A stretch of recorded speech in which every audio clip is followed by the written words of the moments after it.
Welcome, everybody, to Changing of the Hip Hop Guards. It is me, Uncle E. That is my partner, the journalist Sincere.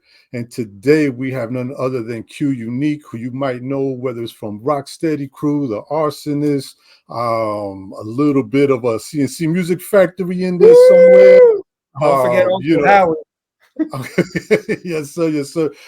Man, you had so many groups that you've been involved with one way or another. We will get into that, but thank you for joining us today, man. It's our pleasure. Thank you. Thank you for having me. Yes, sir. Yes, sir. So if you could do us a favor, man, we're going to go back a little bit in time and get to know a little bit about Q Unique and what makes up the gentleman that we have in front of us today. But can you go back a little bit and tell us how it was coming up in the younger years, Brooklyn, New York? Yes, sir. Just like everybody else, hip hop just got a hold of me and like drugged me into its planet. And the way the universe did it for me was, it's kind of weird how the universe puts things in place. My parents had broken up, so I had to go and live with my grandmother. She lived in the Bronx. Okay. So for that little cut of time, I got to see what most people like. When you see the movie Style Wars, I saw a lot of that shit like in real time, like as a little kid, just like watching the scene trains go by, the pizzeria. Members of Rocksteady used to come to my block because there was an older kid on my block that used to hang with them. We were just the little kids and on my grandmother's block, and we would just try to break and try to understand what it was that we were seeing with this whole hip hop thing. And it was crazy. We had just seen like movies like Beat Street, and then all of a sudden there's Crazy Legs and Buck 4 and Buck 4's brother Flex, and they would just come into the block to hang with this older cat named Lou. And it started with Buck 4 and his brother trying to teach us little moves. And then for me, out of the whole crew, I was really like absorbing what it was that I was seeing and just kept moving forward with it. And then later on, I ended up going to school briefly with Crazy Legs' sister. Okay. And her homegirl took a demo tape to him. And he was like, yo, tell the young homie to come chill. And it just shifted. Everything in my life shifted with that one demo tape pass off. It was like from just trying to figure out life to Crazy Legs took me under his wing, and instantly I was put down with Rocksteady, Zulu. I was at Zulu meetings. I was going to ciphers. I was the whole thing was just it. For me now, even when I look back, it's like it makes no sense mathematically, but the universe just was like, you're going this way. Right, right. And there's plenty of times that we'll get to that it shifted like that. Mm-hmm. You mentioned CNC. What's funny about that story is that Crazy Legs made that happen. It wasn't something that I was gunning for. It was more like he had gotten me a deal early when I was young. And the label, it was Celluloid Records. If you know, Grandmaster DST was on there, Bam was on there. So I was already hyped, thinking, oh my God, I'm going to be amongst like, you know, these gods. And the label ended up folding as I was going to the studios. I was just telling this to Swell from the Arsonists. I was like, somewhere in New York City, if they held their tapes that they held back from artists, there's somebody with a reel-to-reel with what would have been my first single that never came out, which is crazy when I think about it. I was like, wow, that shit is just lost in space. Right. And so Legs felt bad, and he called one of his homies named Duran, who used to be a part of a group called Trilogy. Okay. And they picked me up one day from work, and Legs was like, hey, Q, this is my homie Duran. Spit a verse for him. So I was young back then. I was like, ah, like, I was aggressive. So I was like, yeah, and I spit my little verse and stuff. And Duran was just like listening, all cool and shit. And he turns around and goes, "Yo, you're pretty good. You know, C+C Music Factory, they're looking for a new MC." Okay. My first answer was, "Nah, I'm good." Yeah. Right? And I remember they both like looked back at me like really slow, like, "What's wrong with you?" You know, and the whole thing was is that no disrespect to them, it just wasn't my vibe. Yeah. More into what was going on underground wise and what I consider real hip hop. And what they were doing was, in my opinion, was just taking a portion of hip hop and using it for dance music, which is cool. If that's your thing, if that's your passion, that's cool. I don't really try to hate on people for how they bend and twist rap music. It's just, it wasn't me. It wasn't you, right. Here's the punch. Here's why I took the deal. And I mentioned this man's name cautiously. That same night, I get a call, and it's both Crazy Legs and Bam on the phone. And I pick up, hello, and they're like barking at me. What's your effing problem? How could you do that? They were like embarrassed that I said no to this dude. Okay. And Bam was like, all right, hold up. Tell me why you won't take this record deal. And I'm like, and I made the biggest mistake because I was like, because I don't like that electronic shit. And it got quiet. It got quiet. And Bam was like, so you're telling me you don't like Planet Rock? And I was like, no. I was like, no. Yeah. Nah, yeah. That's not what I mean. That's not what I mean. Yeah. And then Bam was like, you want to get signed. You want to be in the music business, right? I was like, yes. He was like, all right, you got any other deals on the table? No. Then he goes, so what's stopping you from taking this deal so you could start your career? Right. Like, all right, cool. And I did it. Okay. Were they? Oh, go ahead. Were they the multi-platinum group at this time? They were huge. Okay. When I rolled up, there's two stories we're gonna get to: C+C and when I did the band StillWell. The two times that I rolled up to these situations, I had no idea what I was dealing with. So when I rolled up to the C+C to homie's apartment, he had like a massive apartment on 14th Street, and if y'all know how expensive it is to live there, so I roll up and I'm like looking at all the Grammys on the table, the MTV Music Awards, their studio, and instantly I'm like, oh, okay, these guys are really, because I wasn't really, everybody knew, everybody did. Right. You knew it. Yeah, but I didn't really pay attention to the accolades or what they were doing. I was just so focused on Das Effects and A Tribe Called Quest and the Jungle Brothers. That's where my head was at. So I wasn't paying attention to dance music. And I ended up writing the first song I wrote with them was for the movie Buffy the Vampire Slayer. Okay. Okay. And we did a couple of things, but I just wasn't behaving according to the way they wanted me to behave. And it just didn't. I knew it wasn't going to work out because in the back of my mind, I always felt like I just don't belong here. This isn't for me. Right. And it was a quick learning experience, and it was cool, but it just wasn't for me. Did you ever talk to Legs or even Bam for that matter? Because you said they pushed, they were kind of pushing you to at least get your foot in. It was a great opportunity business-wise. I'm assuming that's what they were seeing. That's how they saw it, yes. Right. But did you ever talk to them? Like, I find it kind of interesting coming from where Legs come from, for example, and even Bam for that matter. What did they see exactly that they pushed you to go into it saying, this is a good business deal, get your foot in there, but they did not see that it wasn't your fit as far as who you were or what was, like, it didn't represent you as far as hip hop was concerned? You know what? What was tricky about my situation is that I was going through situations. See, this was early in hip hop. So my look, my presence confused a lot of people. I'm just telling you how it was. one situation in particular, there was a guy from Zulu who was managing me, and he had called me one day and he was like, Q, we're going to call this label Hollywood Basic.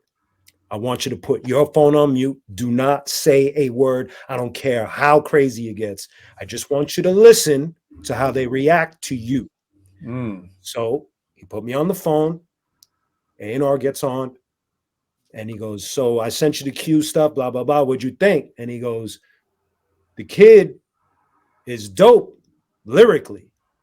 But then he goes, but he's a light-skinned Puerto Rican cat that's never going to sell. So we're not interested. And that was that, and I was a kid. So it felt like getting punched dead on in the face. When you're a kid and you're hearing things like that, you don't really, it's shocking. You don't know, you're not prepared for something like that. So I remember hanging up the phone, crying in anger, like just losing my mind because what do you do? Yeah. You could change a rhyme. You could change a beat.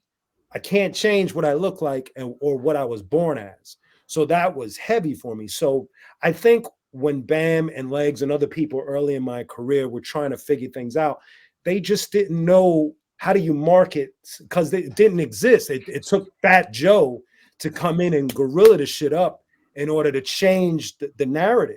Right. Prior to that, you had Power Rule, you had Latin Empire.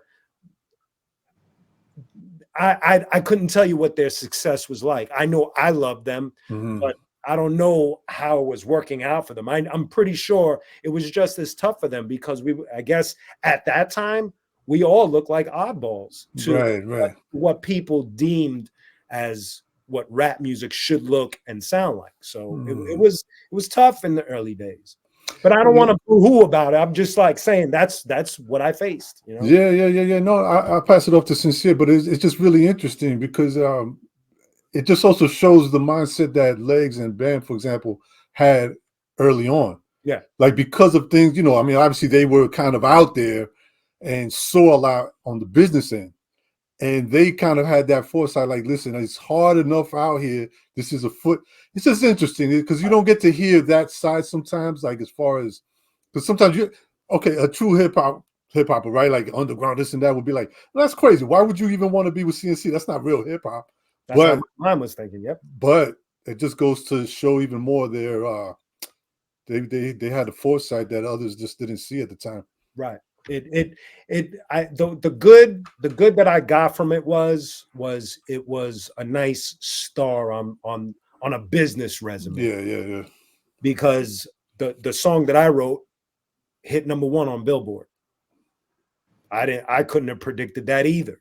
Or on top of the fact that it's now part of this cult movie classic that a certain group of people love, and it plays every Halloween, and every Halloween, and I'm the first thing of the movie. It's my voice. Yeah. First thing when you turn on the movie. So all of that stuff trips me out. And it helped me from when I got down with the Arsonists, I was able to at least give them some of what I've experienced so that we can move forward in an interesting way. Dope. After the CNC Music Factory situation, where does Q find himself?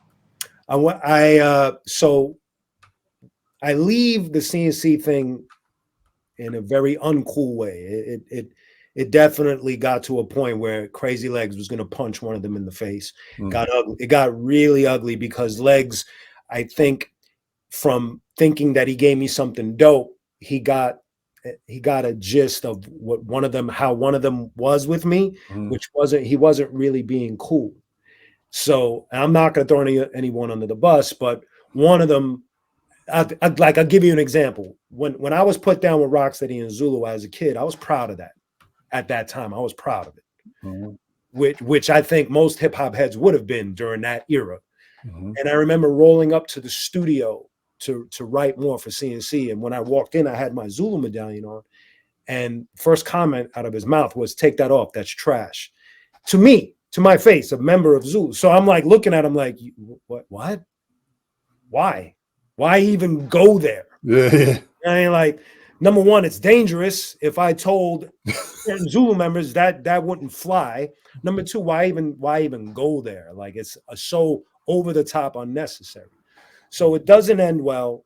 And from there, I was trying to gather what information I got from that experience, and I started this group called the Nomads with Beretta, who passed away, DJ Mel Ice, who you could see in the back of King Son's Righteous But Ruthless album. He also passed away.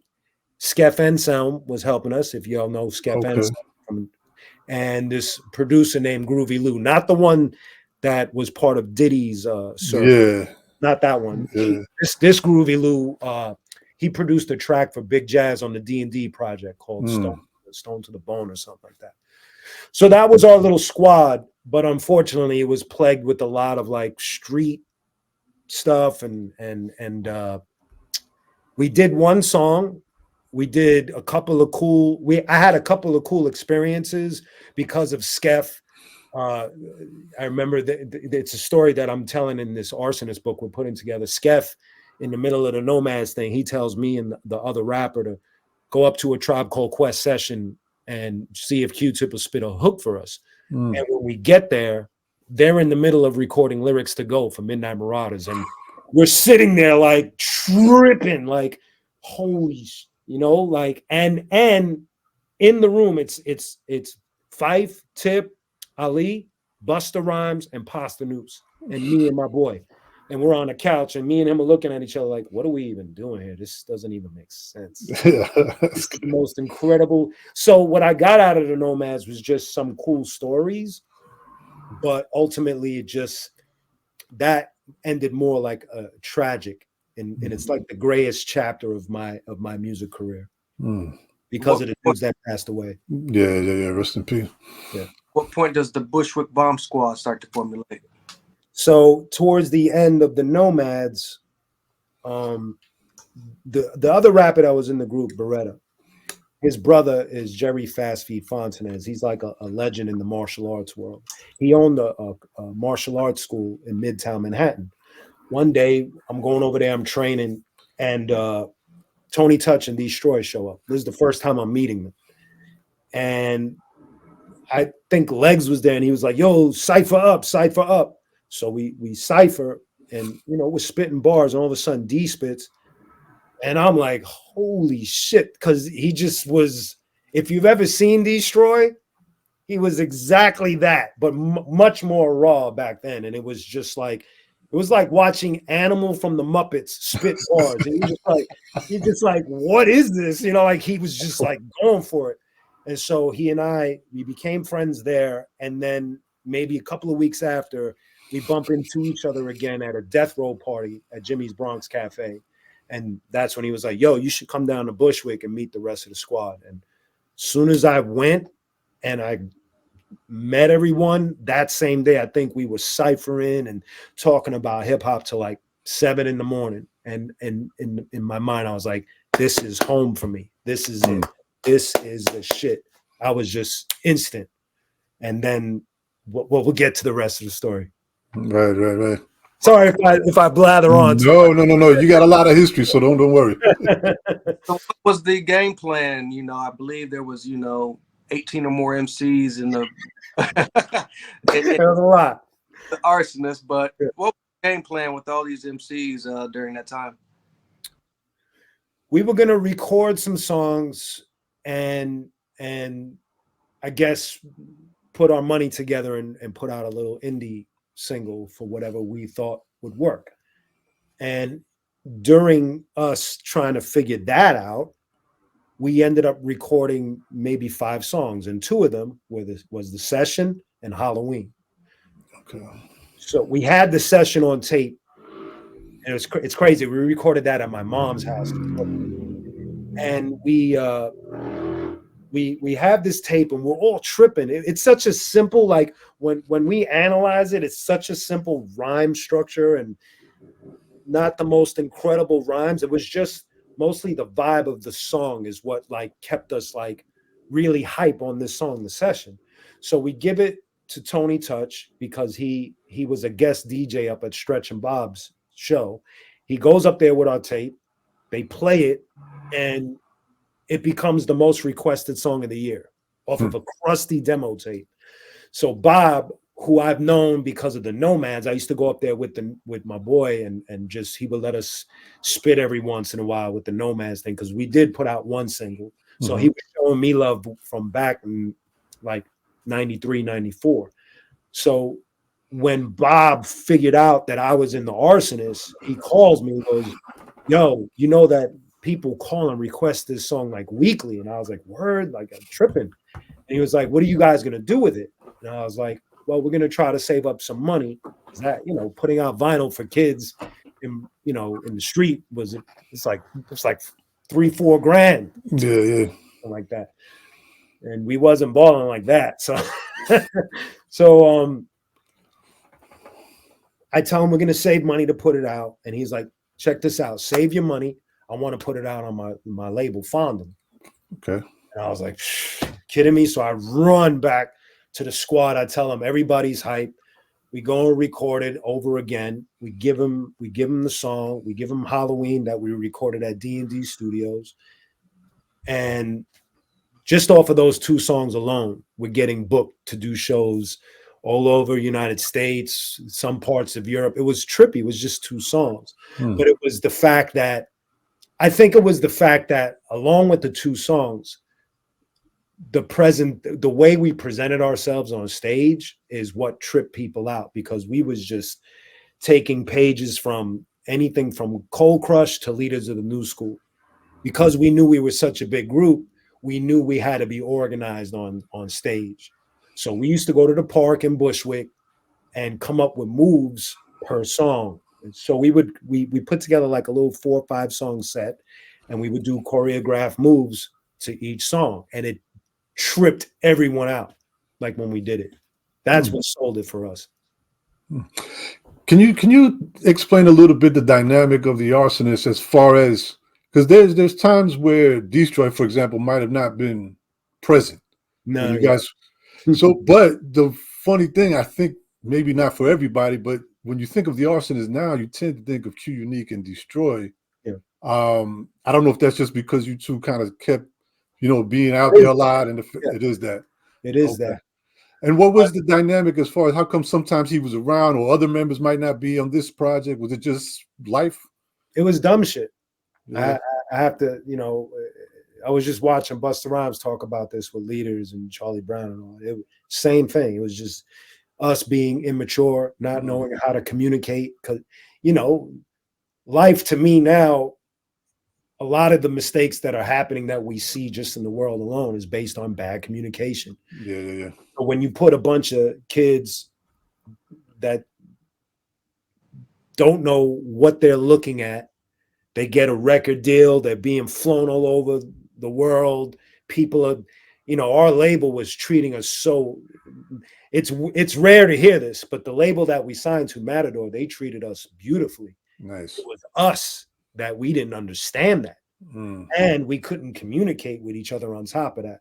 So as time went on, and when you're on the road with people 6 months out of the year, that's a long stretch to be alone, just 4 or 5 dudes. And you go into these, everybody thinks it's glamorous. And the thing is, you go into these countries and these places, and the majority of the day, you're just waiting to get on stage. So the rest of the day, you're trying to figure out what to do with your time. And after a while, you start getting on each other's nerves, and you could see the bad habits and the bad communication. So there came a point where we let go of Freestyle, then we let go of Destroy.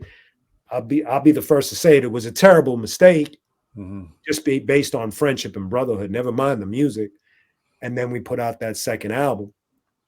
So it was just based on just us not knowing how to communicate and us not having a Papa Woo. Right, yo, y'all need to chill. That's we needed that. And we just didn't have that elder, that person that could just step in and be like, yo, relax. Okay. Right.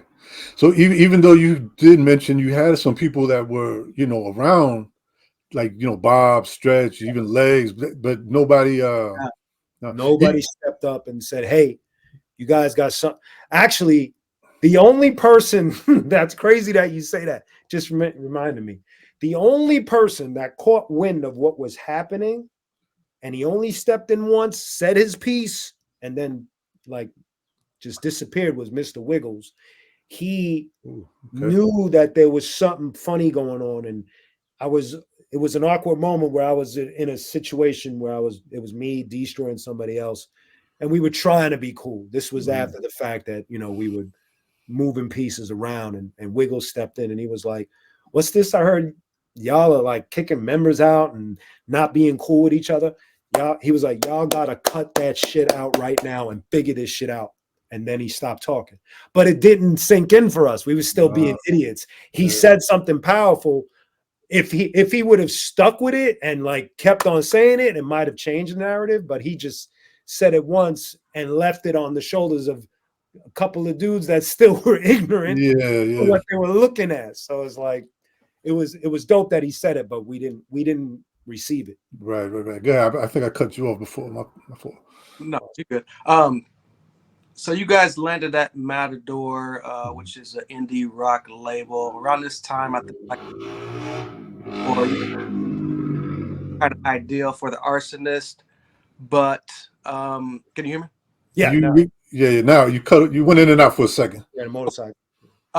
What was it about Matador that you guys decided to sign over there?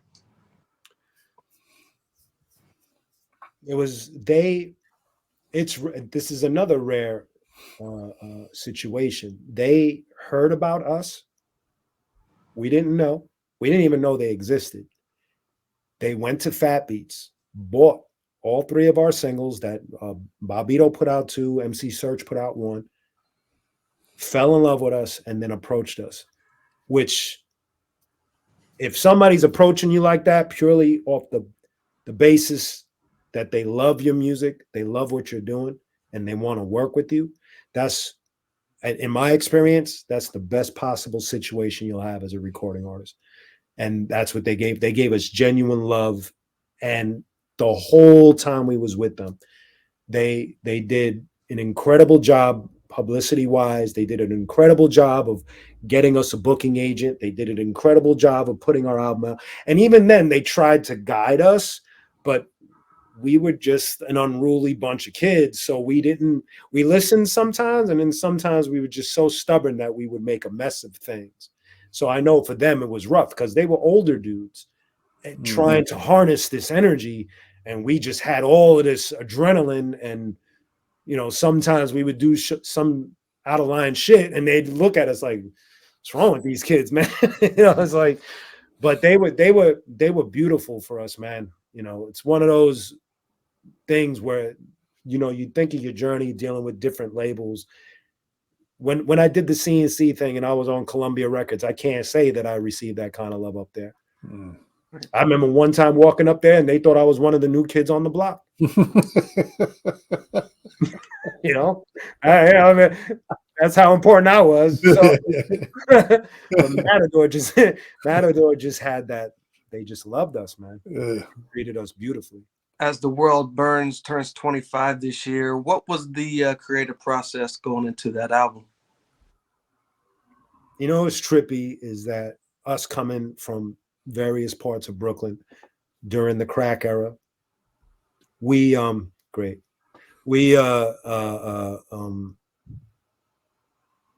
could have taken that initiative of being dramatic on our music, talking about streets and all of that crazy stuff.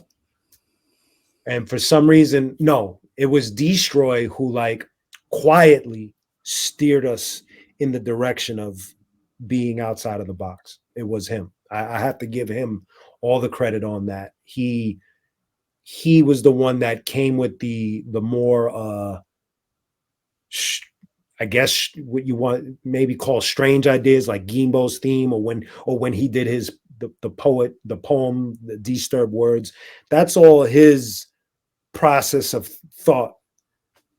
And me and Freestyle were more of the aggressors of bringing Blaze and Venom and all of those songs. So that was the beautiful process of having so many characters, is that you had Destroy, who usually had Swell as his hype man, in a sense of if he brought something to the table, Swell was always excited with what D was doing.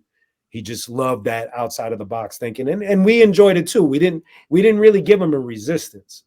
And then me and Free would always come with the more aggressive stuff. So it was colorful. And then you had Jice, who would just, he was the other left field because of the way he rhymed and the way he played with words. He would usually use words that none of us even heard of, and it made us very colorful, man. Mm-hmm. And it started out in my mother's apartment, and then I ended up living with Destroy and his family. So I brought all my recording equipment to his bedroom, and we would all just, like you said, like 150 Arsonist members would come to the room, and everybody be putting down ideas every day. Every day there was a new idea. There was so many Arsonist songs at the end of our run that you guys only heard a fraction. I have DAT tapes of song upon song upon song. We were just constantly putting ideas down. We tried to release some of them on the special edition box set that we did a few years back called Lost in the Fire, where we put maybe, I think, about 10 songs that should have been on As the World Burns that didn't make it. And that in itself, you asked about the putting together of that. Matador's idea was they wanted us to take the 3 singles that we previously released and make it an EP, and then put As the World Burns different.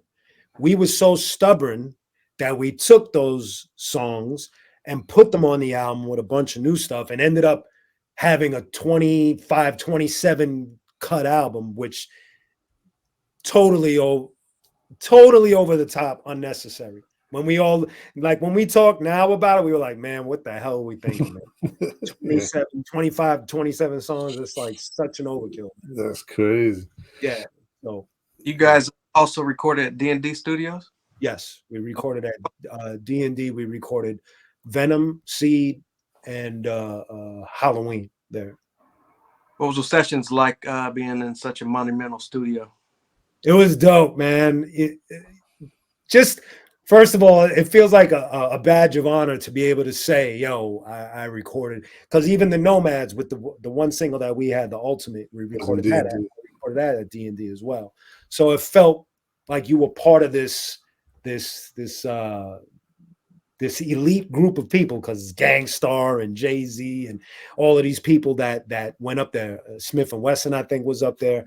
So all of these people that had the opportunity to record in this sacred place, and we were a part of it. It was magical, man. You know, there were times where we would go up there and we'd see Preem up there, or like I said, we see some boot camp. I remember one time we were doing the mixtape. D&D was putting out a mixtape with their album, and we went up there, and Kurt Kazal was the DJ for the mixtape. And I had to tell D recently, he didn't know. I had to tell him recently. I was like, yo, you know, Kurt Kazal was the DJ for JVC Force, Strong Island. Yeah. And we recorded on one of his mixtapes. Like, I trip out on that because, you know, JVC Force, Strong Island, that's like a classic if you know your shit. So those kind of experiences I always like trip out on. And so that was the whole, like, some of the D&D experiences that we had. You know? Man, what do you think sometimes when you look back, like D&D's not around, you know, even Fat Beats kind of like isn't, you know, what it was at that time.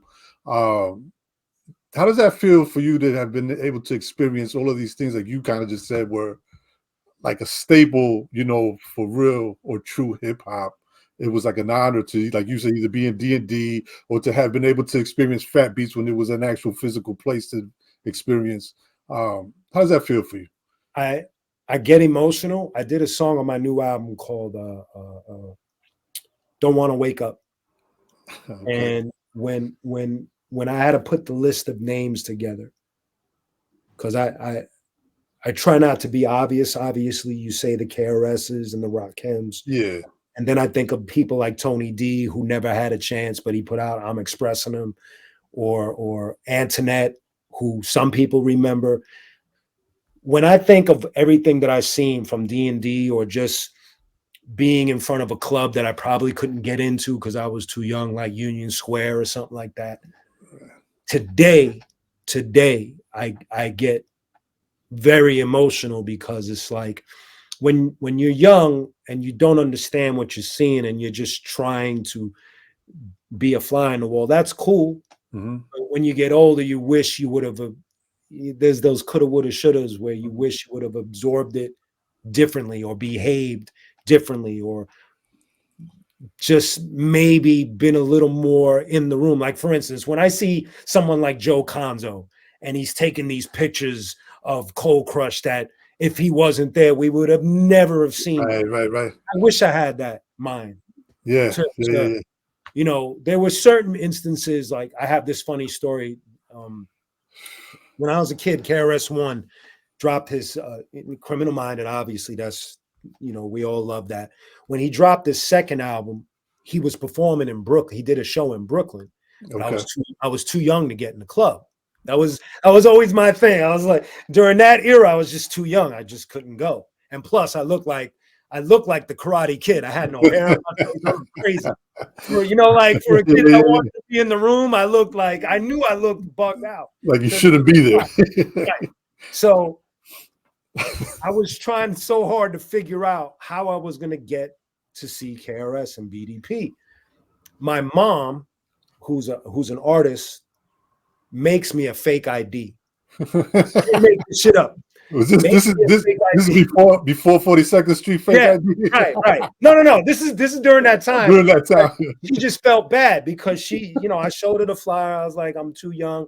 So she, like, overnight, she gets some cardstock paper and she perfectly designs me a fake ID.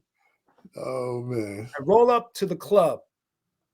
As soon as I come up out of the train station, the Jungle Brothers are on the corner. So I'm already geeking. I'm like, oh my God.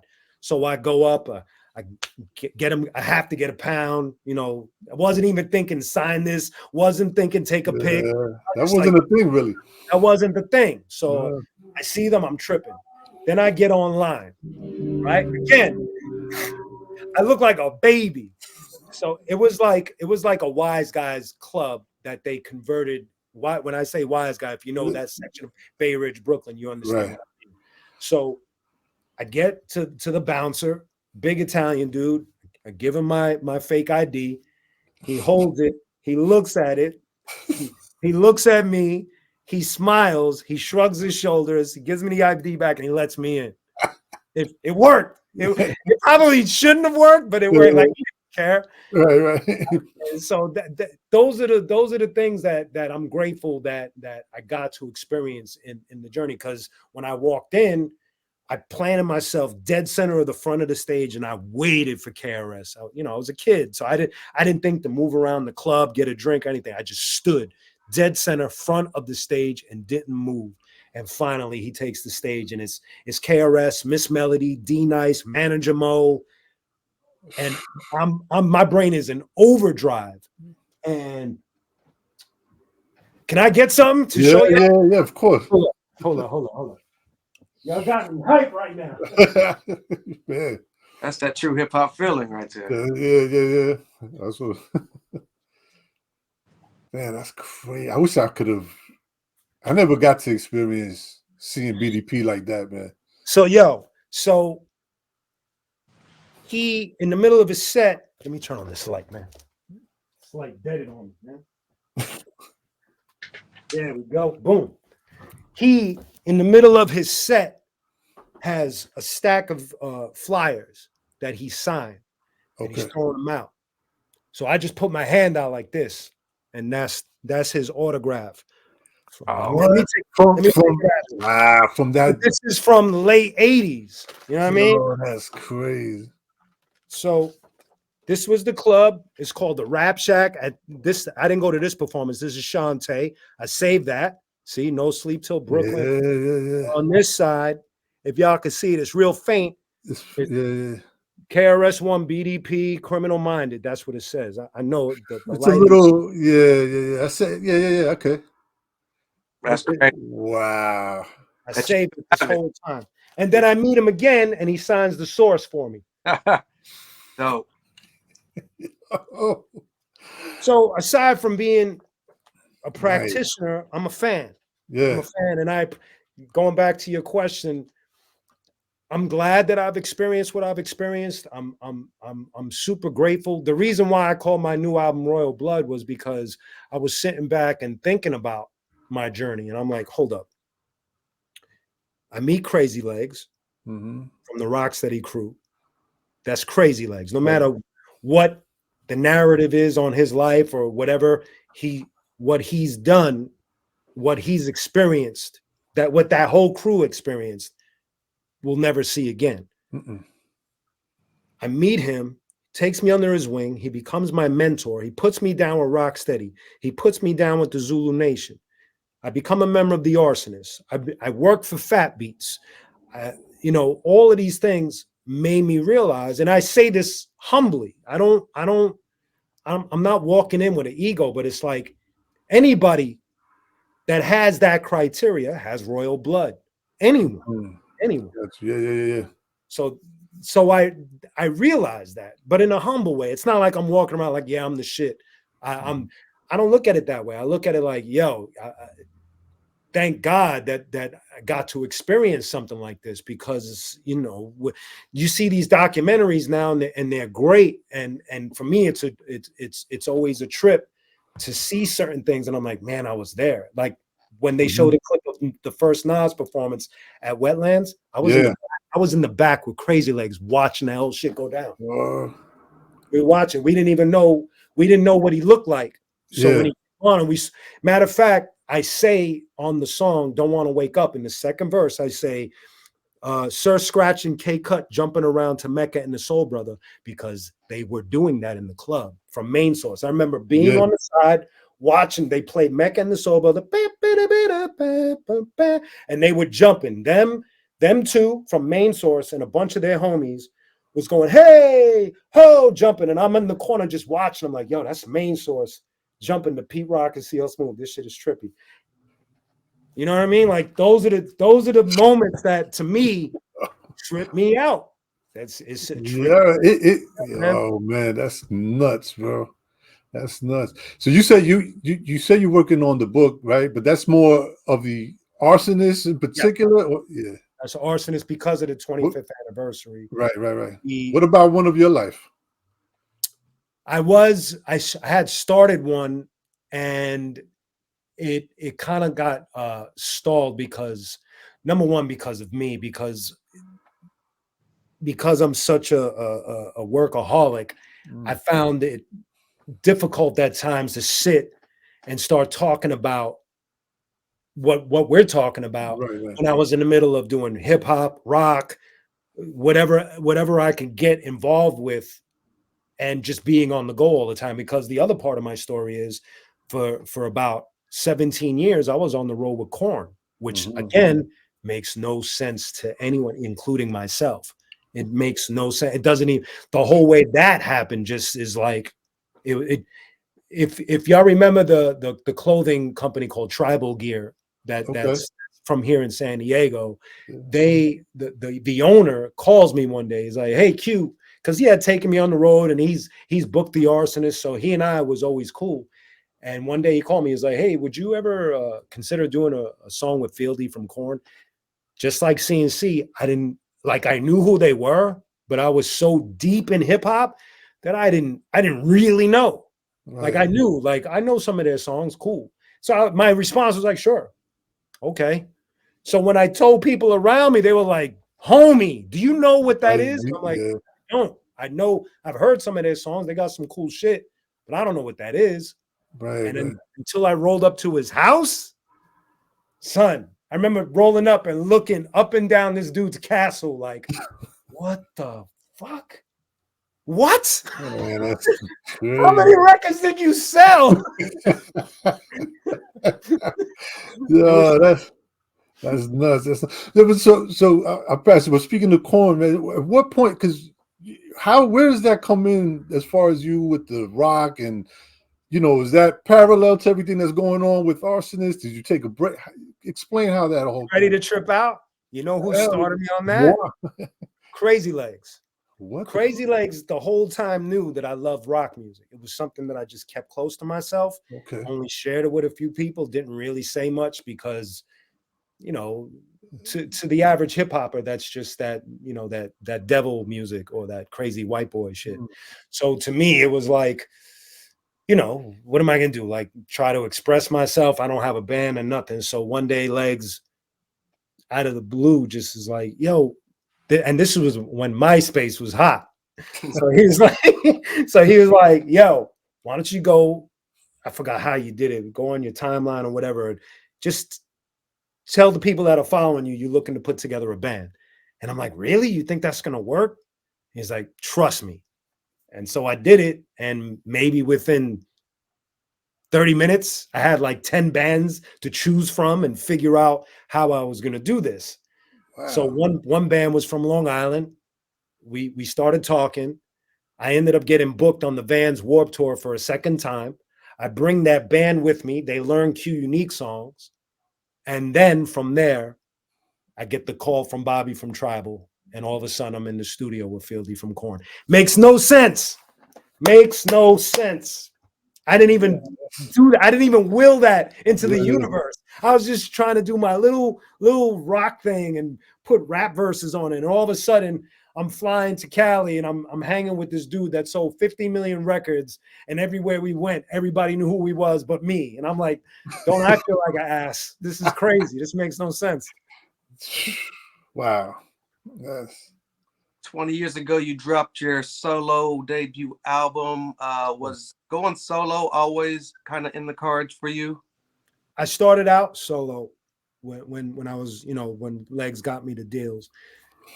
I never wanted to leave the Arsonists, though. I never wanted that to end. That was a tough time.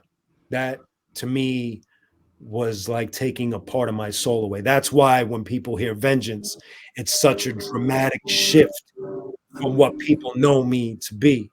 There was a lot of anger in me, and having Ill Bill there to harness it, because Ill Bill, for that album, he was the executive producer, but he kind of played like a Rick Rubin role because he knew what I could do. So he would just make little tweaks. And prior to just us being in the studio, his whole thing was, because he knew me personally, because he and I worked at Fat Beats together, he saw it as, when we do this solo album, you got to tell the world the stories that I know, because I think they're going to trip.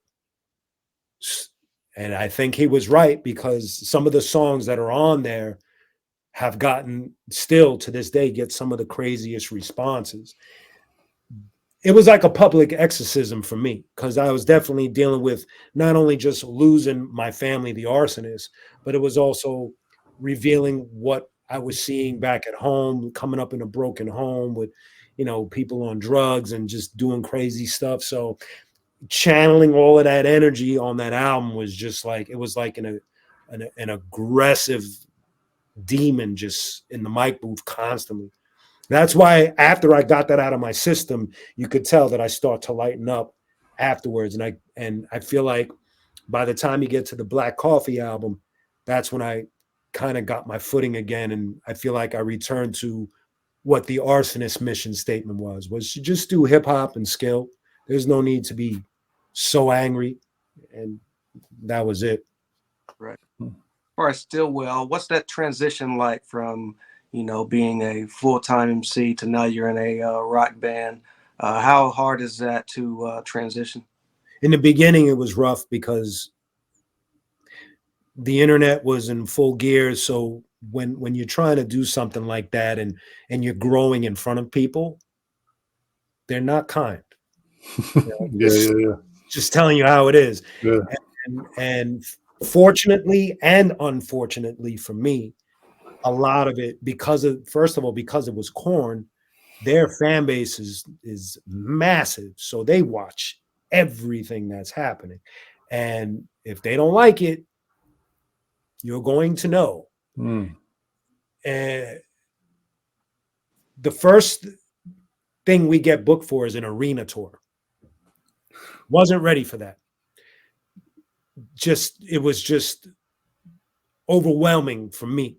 Everybody else was cool with it because, you know, I had Wub from POD on drums. I have Fieldy from Korn on guitar, me singing, and another homie of ours who wasn't in the business. It was overwhelming for him as well. His name is Pablo. I remember telling Fieldy, I was like, hey, this arena thing, you know, is pretty scary. Maybe we should book some shows in some bars in California where we don't announce, you know, no name, just let me get up there, let me work some things out and try to understand what this is. Because recording in the studio is one thing. Right.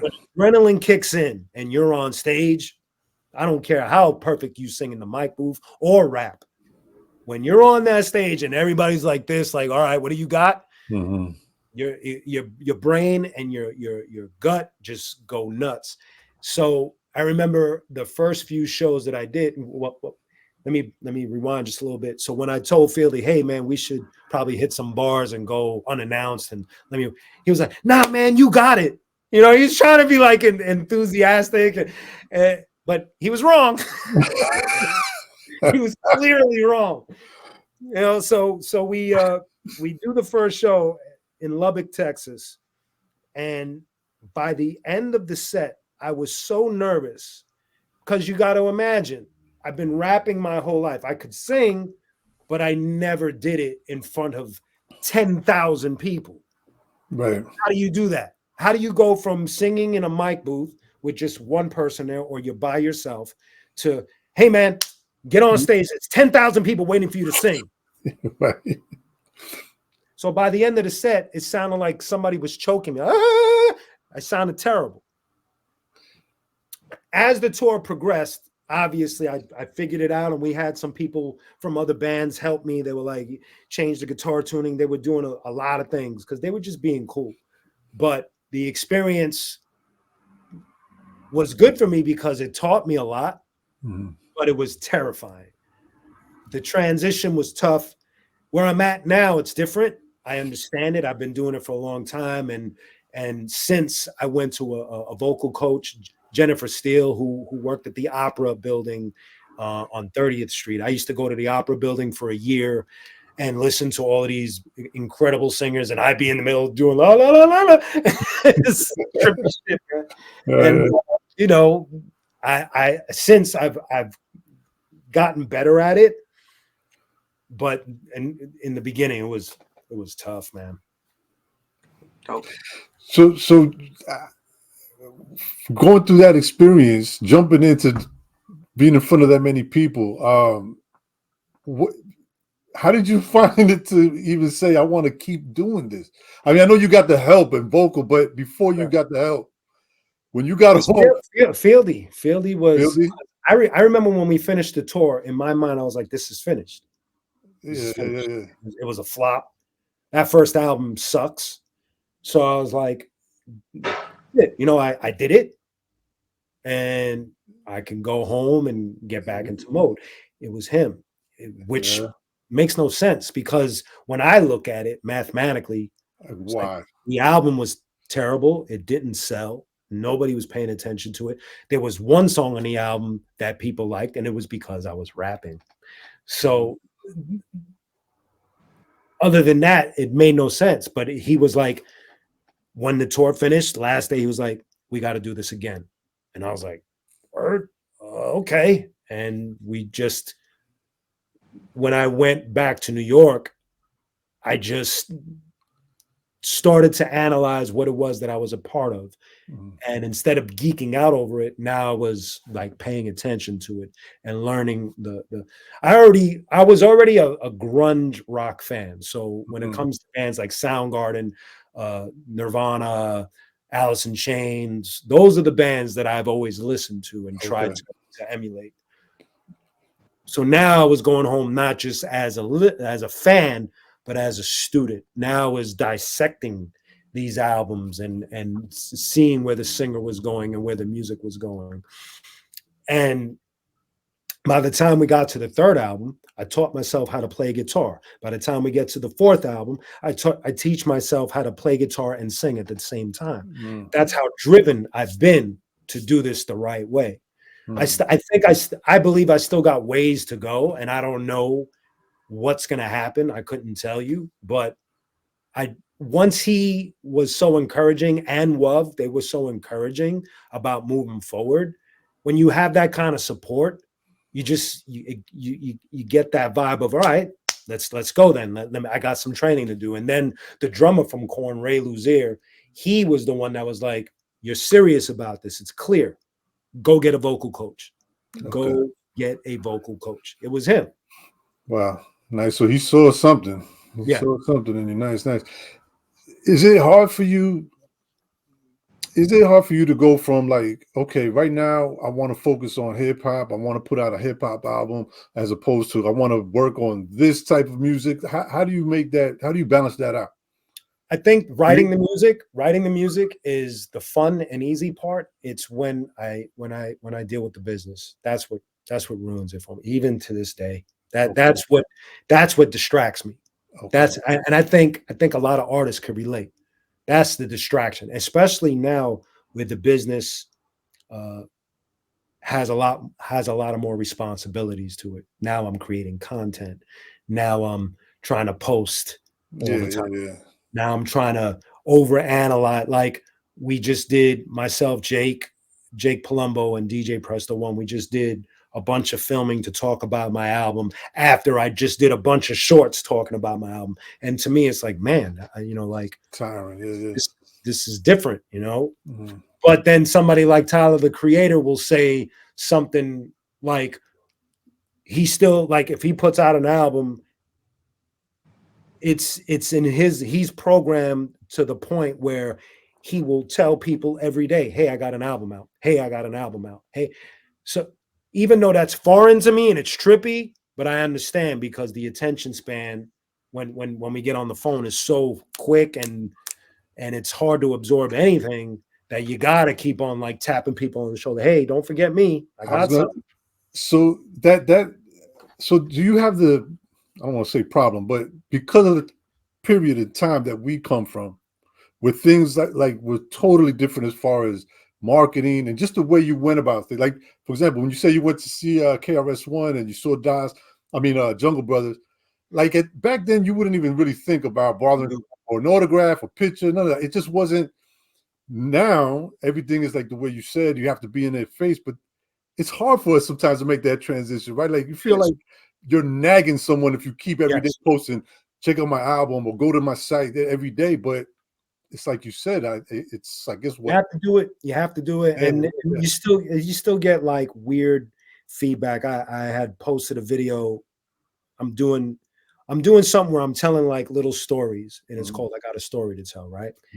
And as soon as I posted the first episode up, some kid said, oh, look, another old head talking about name dropping. I'm like, give me a break, man. I don't really want to do this, but I have to. So why don't you just give me a break? Let me do what I got to do.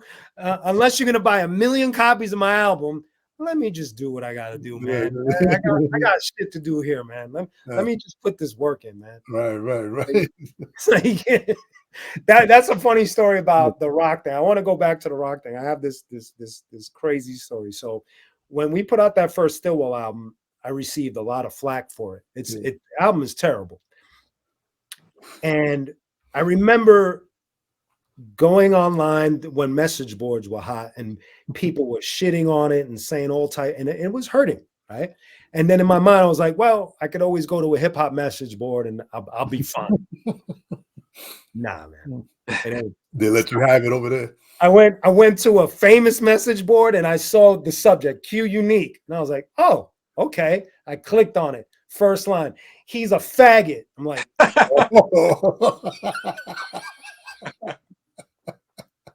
can't hide. Can't go anywhere.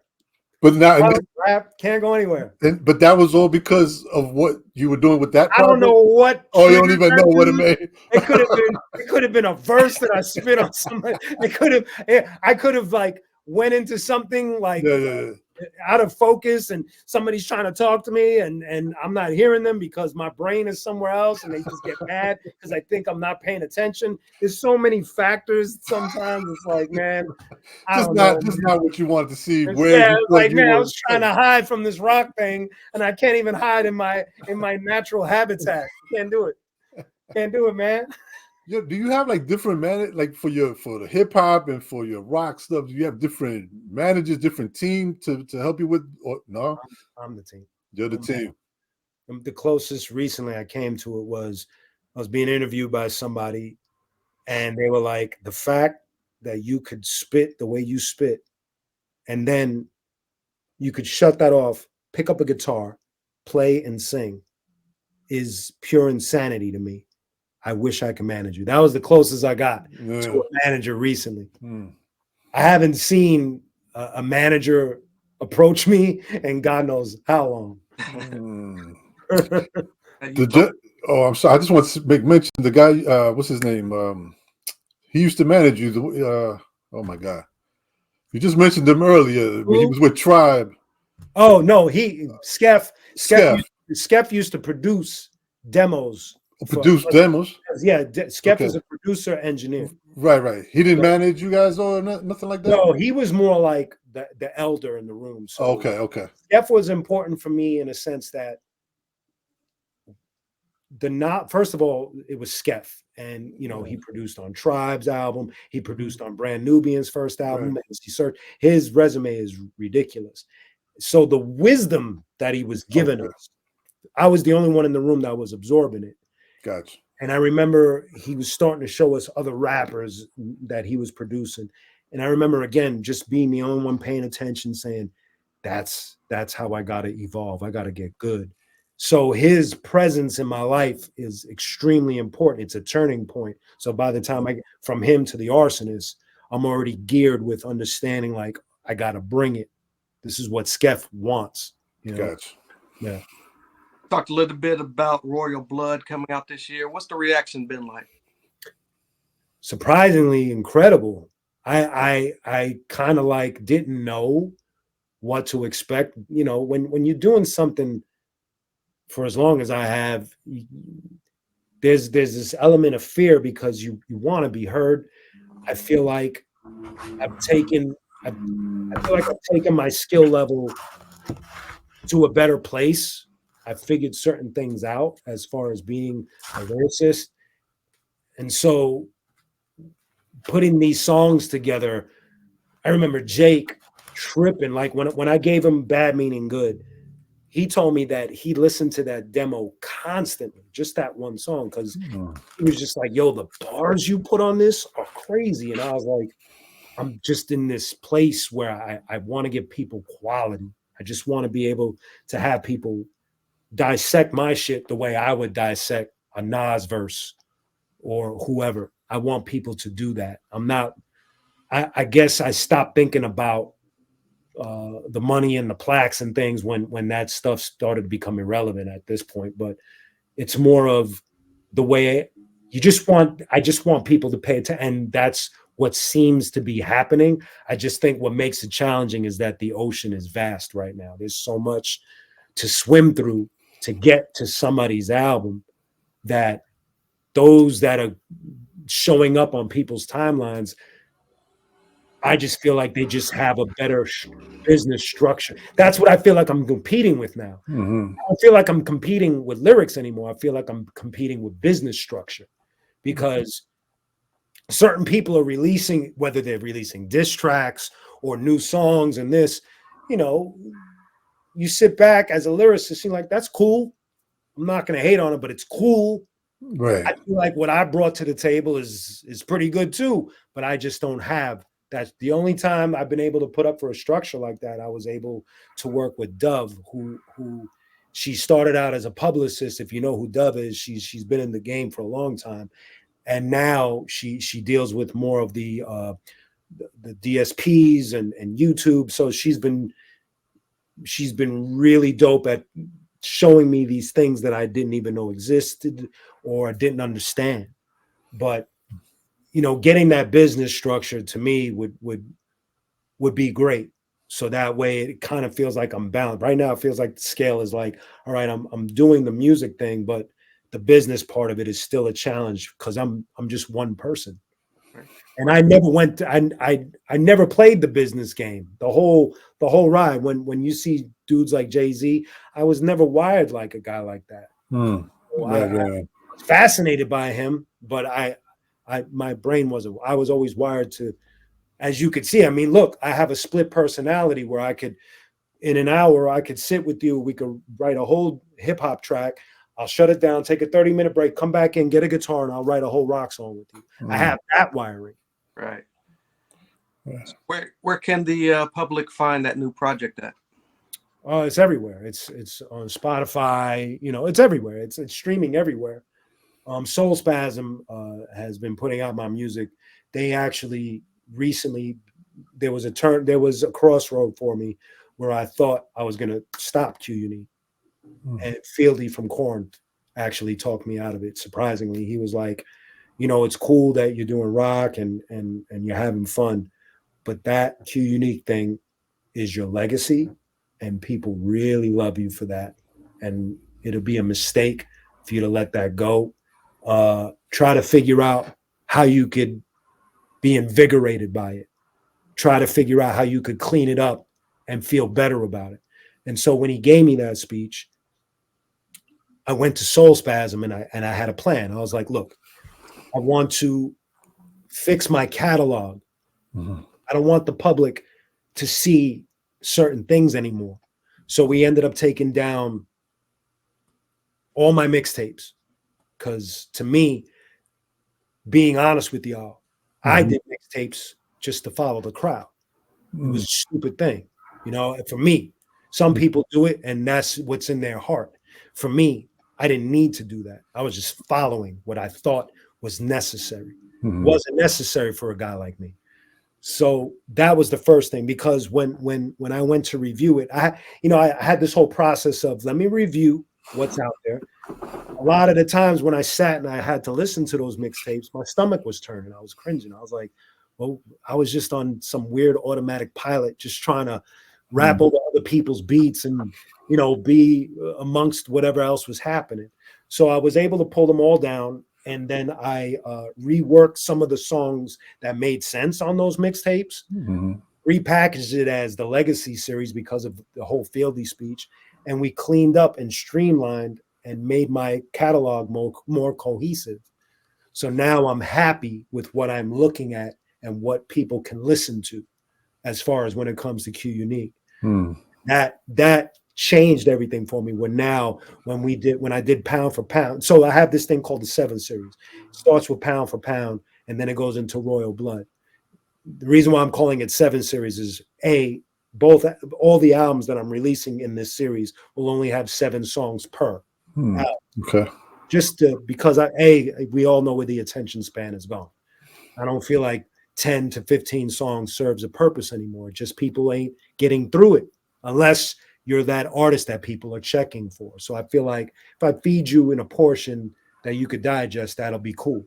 Secondly, it was for me to pay homage to the golden era of hip hop, because the 5% Nation of Islam, I'm not a 5%er, but they were so important at a time where it was so chaotic that with the number 7 being the God number and what their impact meant to me with Rakim, with the Brand Nubians, with so many names I could say, how important they were to all of us, that I just felt like this is the other reason why I'm doing this, is just to pay homage to that golden era, because just like you said, it was such a beautiful time.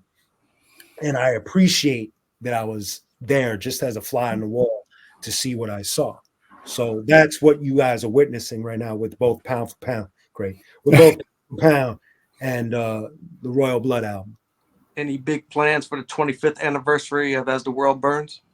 We're going to put out the book. That we were definitely juggling a few ideas, but where we're at right now, unfortunately, the truth is we're just not all on the same page like that anymore. We've grown as men, as fathers, as family men. So we're not that unit anymore. And like you said, when people say arsonists now, they only say like 2 dudes. You might have some people that'll know the whole thing, but at this point, because D and I have stayed on our paths, that's just what it is. And That's it. It's just the book is almost reminiscent of what the Beastie Boys did, but on a smaller scale of just not only giving you our history, but giving you a sense of what it was we were a part of, the entire movement of being in the 90s and going to New Eurekan Poets Cafe or Lyricist Lounge or spitting in Washington Square Park or being in Bushwick, and just giving people a narrative so that they understand how we were made and what made us. What's the next for Q Unique? It's the Continue to 7 series. The next album will be called The God Number. I've been working with this musician. His name is Zach Baird. He played keys for Korn. He played keys for Everlast. And he and I have been working on some tracks together. I've wanted to, after just watching like certain dudes like Kendrick or Tyler the Creator or even Outkast, I just have it in my soul that I want to just be a little more musical for what I'm doing. I think I've done boom bap enough.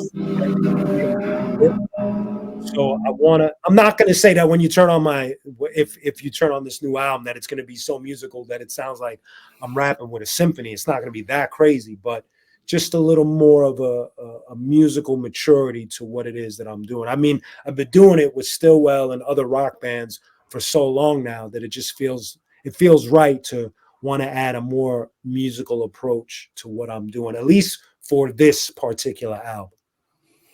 So that's, and then for the 20th anniversary of Vengeance Is Mine, I'm not going to say it, but I do have something, an idea in my head, a special idea. I don't want to say it because I haven't even turned on the ignition yet for the idea yet. I've been so distracted with Royal Blood and recording with Stillwell and different things, but there is an idea for that to celebrate. And if it doesn't happen, I'll just do a nice little post and say, hey, happy 20th. Right. The album Royal Blood, any physical copies available? No, not yet. I've been toying with the idea. It's just been so weird. I did one of those like posts where I was like, what do you guys want? And everybody was like, CDs, vinyl, CDs. And I'm like, great, CDs. Great. Vinyl, man. Vinyl is expensive. CDs is not as bad, but you gotta order a certain amount to get it out. And it's like, to sell that, to really sell it, you have to be on the road. And then that's a whole nother topic. Underground rappers on the road is one of the most difficult things to pull off. It's not easy. People don't understand. It's very hard for anyone in our lake to have a steady tour schedule. It's very hard. Right. Super challenging because I feel like where rap is at now, it's so territorial now to the sound connected to the area that a boom bap guy going to certain areas just might not, you're probably not going to fill the room, man. Just a fact. Yeah. I guess it is in a way, but like I say, every time we have somebody on, like yourself, like the people that grew up with you are still around. Yeah. I mean, I know it's a little different. A lot of people are busy, family. Maybe you can't get out to the clubs or the bar like you used to, but like we're still here, man. We still want to appreciate the vinyl. A person like yourself, I know the packaging would be crazy. Yes. I get to pull out the sleeve and see some artwork. Like, we look forward to those type of things. I did a deal once with this company called Digger's Factory in France, and we did the mechanic together, and it sold out. It did well. But that was, when was the mechanic? Like 2015, 2016. Time changes and people change so rapidly that I don't know if I even should give it a shot like that again. So. Right. Maybe somewhere down the line. Right. I know you're taking up a lot of your time. I just wanted. Can you mention? I know you back in the days when a couple of music videos when you were messing with Rocksteady. Can you mention some of those videos that people might have not known that was you? Yes. I danced in the Gangstar Skills video. I danced in the Rapper's Delight remix with Redman, Keith Murray, and Eric Sermon video. Oh yeah, that's right. That's right. I danced in the Buffalo Gals remix video with Rakim. I danced in. I feel like I'm missing one. There was another one. Damn it, I can't remember. And then there was like a fluke one where I was working at Fat Beats one day, and Crazy Legs calls me. He's like, "Yo, can you go up to MTV for me? Because I'm too busy to do this. Can you go up with Sweepy and do a little set?" I'm not a b-boy, man. So his request was so outlandish, but I did it anyway. We ended up going up to MTV when they had TRL up on Grand Central, or wherever that was, Times Square. And it was me and Sweepy and Fatboy Slim. Okay. And I'm trying my best to look like a b-boy, you know, and did whatever I could. But, you know, the videos are a little easier because you cut and you could just figure out your moves, and they give you so many tries to get your move down. But when you're doing that shit live, and in your head you're like, I'm really just an MC that knows a few moves, man. But all right, man, you really are, like, a lot of people use this term and say like the Forrest Gump of hip hop, yes, or whatever. But oh yes, you're like, I mean, man, some people would dream to just be in a little bit of those situations that you've been in. That just kind of, the way you put it, fell on your lap. yeah. That's why I'm at this place where you were asking me how I felt about emotionally about what I've seen, and and when I fast forward to now, it's bittersweet because look, I'm in the music business. I am. That's what I do. I don't have a job. I haven't had a job for decades. Fat Beats was my last job. If all three of us went to law school or went to medical school and we got their certificates and graduated, you want to be a part of a dope law firm, want to be part of a dope practice. It's not like that with music.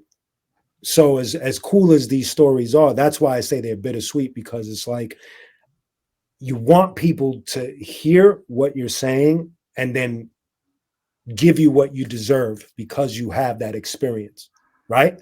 If I was a carpenter and I was a carpenter for 30 years and I came to your house to build something, you trust that whatever I'm going to build is going to be dope. Right. Here I am, an MC for almost the same amount of time, and just to get people's attention feels like I'm a shepherd herding cats. That's what it feels like. It's weird. You kind of like trying to gather people to listen to this piece of work that you really like. Royal Blood and Pound for Pound, the last two. I mean, all my albums, but you guys listen to it for yourselves. I'll invite you to get back at me and constructively criticize if you heard anything that was off. I invite that. Right. Invite that. And the reason why I'm saying that is because I felt like when I put those last two together that I came with it. Not an ego thing. I'm saying it humbly, the same way, like I said, if I was a dude practicing law for 30 years and you hired me to go to court and defend you, and I have 30 years experience, I'm going to help you. Right. I feel the same way about who I feel the same way about Elder Sensei. I feel the same way about Pharoah Monch. I feel that it's not just me. When I look at Ill Bill, Vinny Paz, I feel the same way about those dudes because I know who they are and what they bring to the table. So when I don't see them, it's not just about me. When I don't see them get that shit, I'm puzzled.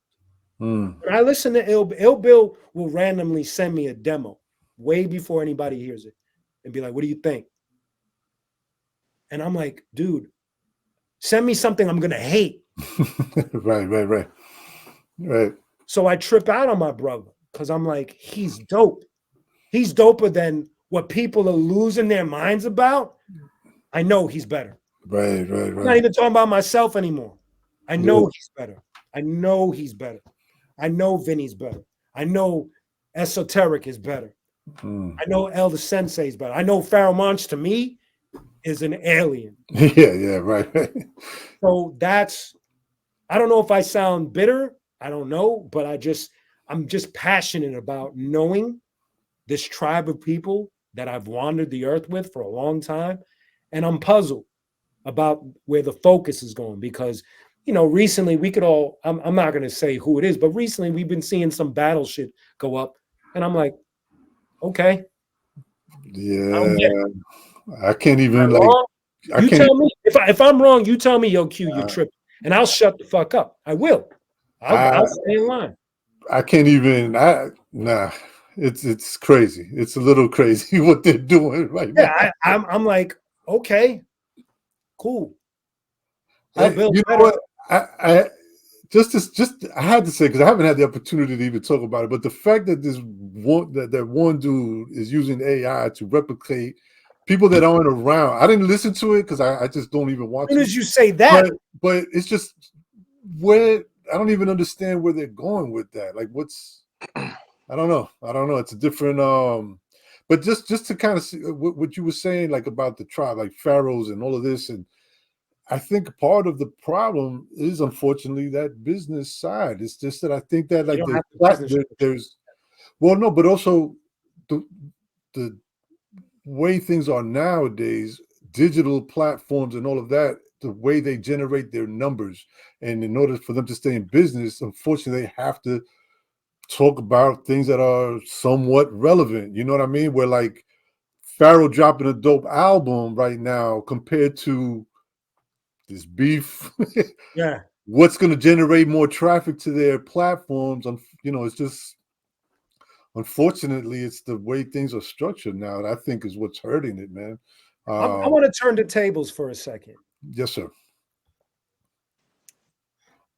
It might put you on the spot. I'm just curious, and you could be honest with me. Please be honest. Mm-hmm. Have you guys listened to Royal Blood? I've heard 2 songs off of it. Okay. Yeah, Let me because ask you a question. What do you think, honestly? Let's say after everything I just said about where I feel like my people are, the dudes in my circle, all of this, what could you tell me? Where am I missing something?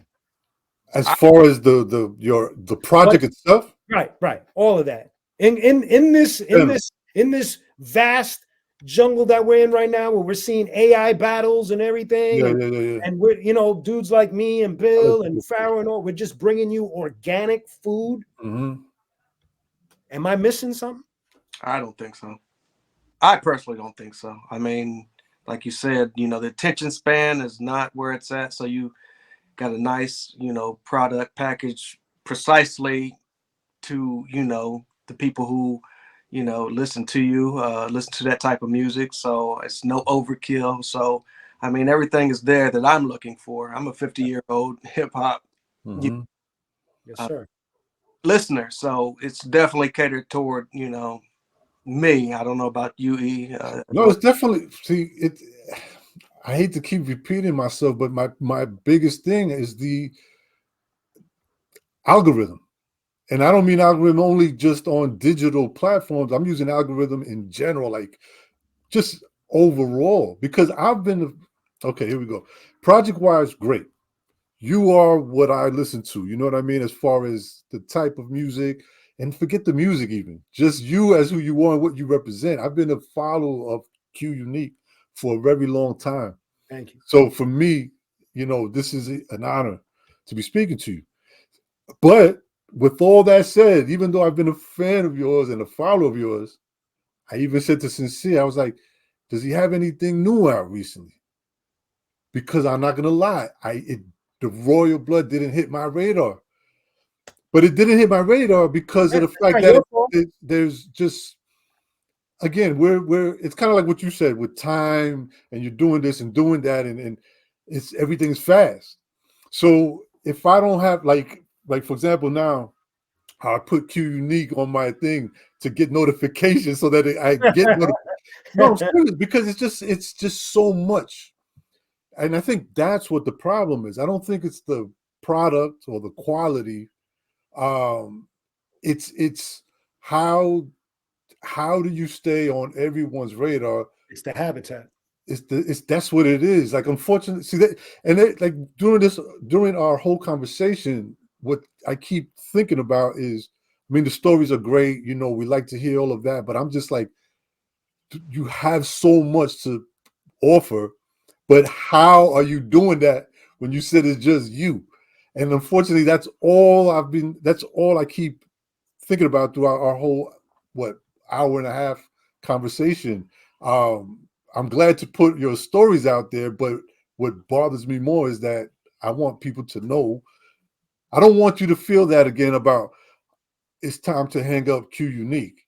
You know what I mean? Because it's like, you know, I don't know. And I think the bigger problem is that, how do we break, how do people like yourself, Pharaoh, Elder Sensei, break through the craziness I that's think we need dudes that don't want to rap to fill the void of booking agents, understanding the algorithm and how to help artists like us to succeed without any bad intention.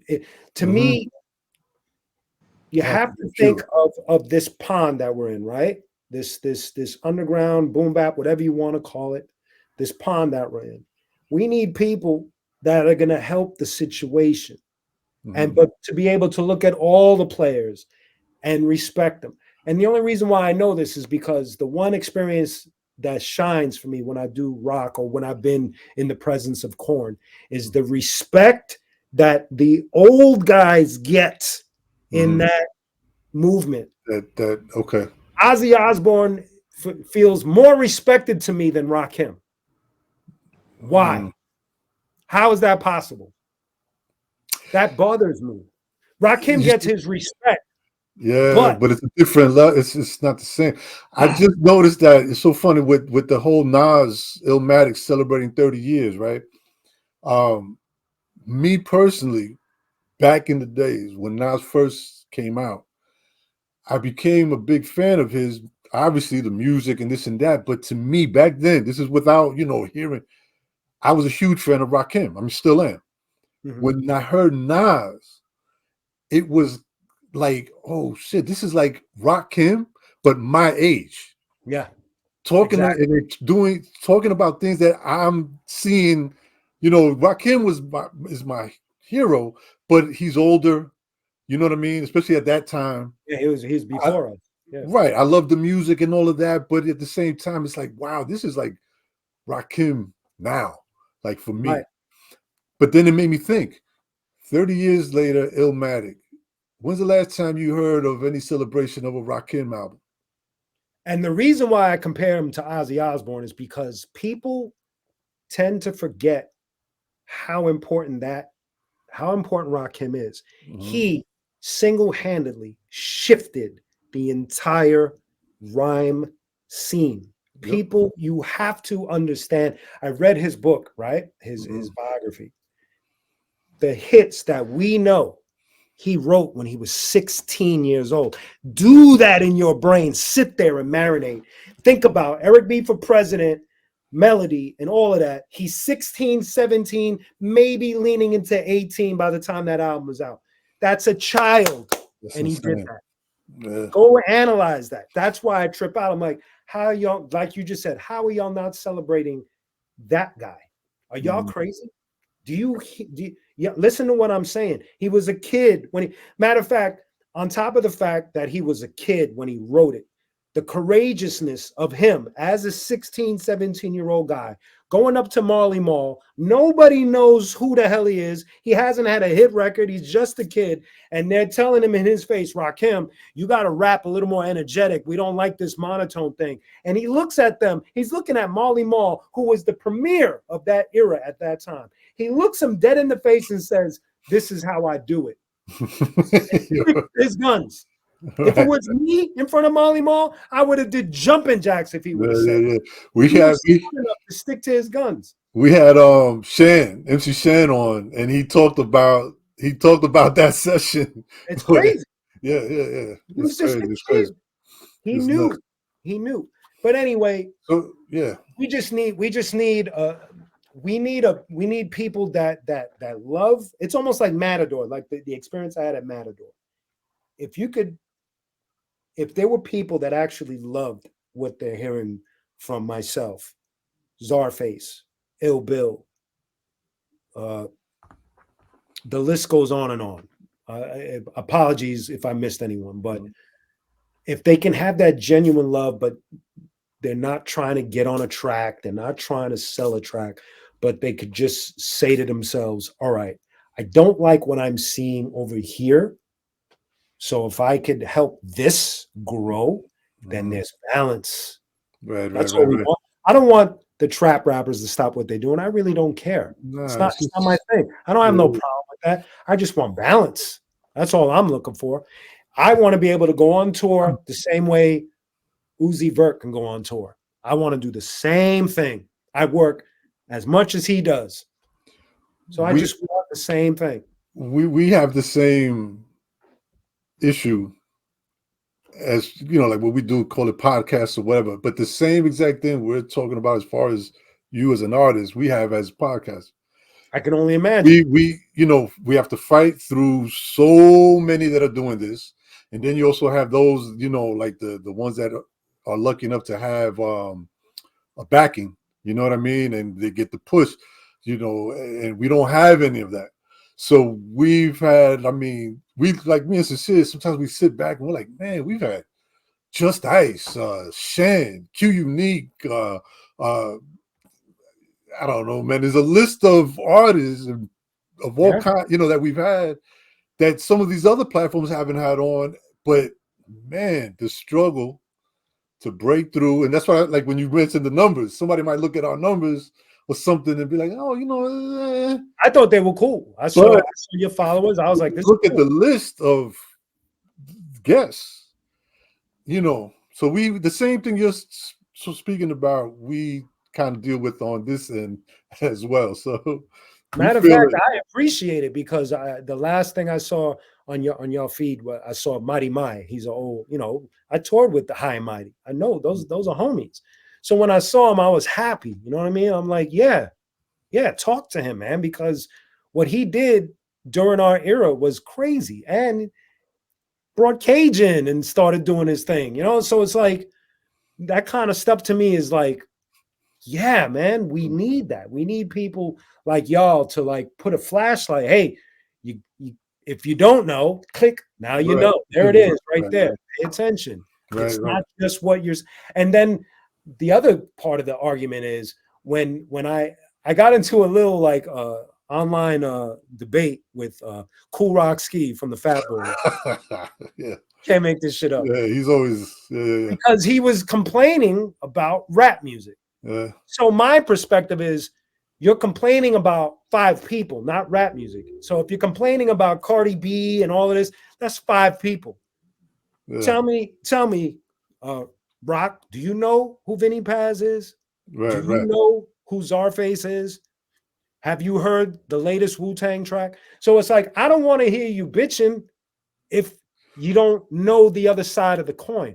You're just looking at a very, yes, they are big artists, but it's just 5 people compared to like, and then I posted, I was like, I'm gonna give you a shopping list. And I put Pharaoh, I put a bunch of names down. I know he didn't listen, but at least he engaged and he was cool. And then what was beautiful about him was when I put out Pound for Pound, he grabbed the biggest, I hate using that word, but the more popular stream song on that album. And he posted it on his page and he was like, I love this song. And I was like, Cool Rock Ski from the Fat Boys. Nice. Perfect. Hey, listen, the fact that you can even get into a back and forth with Cool Rock Ski and the Fat Boys is pretty cool. Yeah, because I don't want like a dude that I admire to have such a small perspective, especially because I know he's an old school head, so he's not really gonna go and dig and listen to the nonfiction album. He's not wired that way. He's an OG, so he's like, what's on the radio? What's streaming the most? And so that's what he's paying it. What's on YouTube the most? That's what he's paying attention to. Right. And just like you said, my algorithm is never gonna hit his timeline, man. Unless I poke him and say, hey, over here. Unfortunately, the way they have it set up is kind of sucks, man. It all depends on the engagement. And if you just, you know, I have people that I engage with, and then for whatever reason we haven't, and all of a sudden it's like I don't even see their posts anymore. And the minute I say hi or one little thing, all of a sudden you know, it's just the way things It's are. not cool, man. It's a swamp. That's what it is. Yeah, Q, we've had you on. Sorry, man. No. You know, we don't want to. I have two favors to ask of you. But Yes. before I do that, you're in LA, correct? Yes, sir. It's been tripping me out the whole time that you're in LA, but you keep saying, "Yeah, over there on 43rd," and you keep. I'm still acclimated. You're still in Brooklyn. I've only been here for like 2-3 years. I know. I still kind of trip. I'll be like, yeah, back in like Bushwick. right over there, D&D. Like I'm like, oh, this dude's still in Brooklyn. Real dope. It's just the conversation has been so. It's been a nice little roller coaster ride. This conversation, I didn't expect for the floodgates to open in my brain and my soul. So I'm gonna try and send you a DM. I feel messed up because I've been waiting so long to mention. There's a gentleman that I used to work with. He worked at the Martin Luther King Center in Long Beach, Long Island. I believe he's from Jersey though, and he knows you. And he used to always bring you up as far as like to do like workshops and stuff like that. We were supposed to. I can't freaking remember. Like to not work. It was like, let's say for the center for kids, like to, let's say, invite you out and maybe do like a talk or something like that. He worked with you a lot doing, I don't know. Is he an old school graffiti artist? Bill Blass? No, it was a black dude. I can't remember the name. Thomas Owens? Yes. Dude, do you know who that guy is? That guy. Yeah. Oh my God. I knew if you said it, I would remember right away. I just couldn't find it. I have like a that dude is very important in my career. He's the first person that heard me and the first person to take me to a real studio and record demos with me. Because he was a beat maker back in the day. Okay, yeah. He's actually a musician. Right. And so I have demos of him when I was a kid where he did all the beats, and we would go to Platinum Island recording studio in downtown Manhattan. The craziest story is one time he brought me there and the engineer was like, hey man, Big Daddy Kane's upstairs working on one of his later albums. You want to meet him? I'm like, yeah. I went upstairs and there was Kane and the whole crew, and he was cool. Gave me a pound. He said that story. Yeah, I mean, man, this was. Yeah, Thomas. This is like, oh my God, in the 90s, I can't even remember. It's been so long, but yeah, he ended up working at the Martin Luther King Center in Long Beach, Long Island, which is where I'm from originally, and I was either working there or volunteer, I forget, but me and him used to kick it all the time, and he used to bring your name up. And I was like, yeah, I mean, I knew who you were back then, obviously. But the fact that he was like, yeah, I know. And I was like, yeah, but it just never. Right. Politics would, it never panned out to put the stuff together.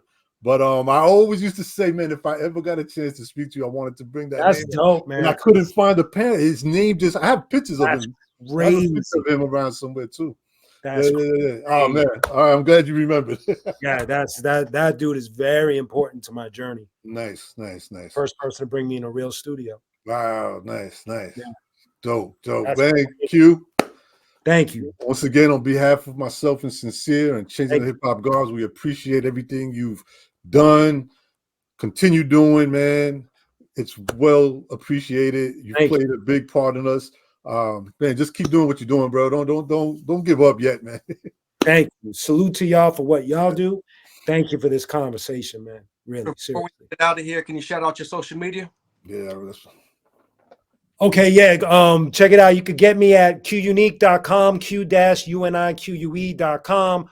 All of the social tabs are there. Instagram is at Mr_Q_unique. I made that one sloppy.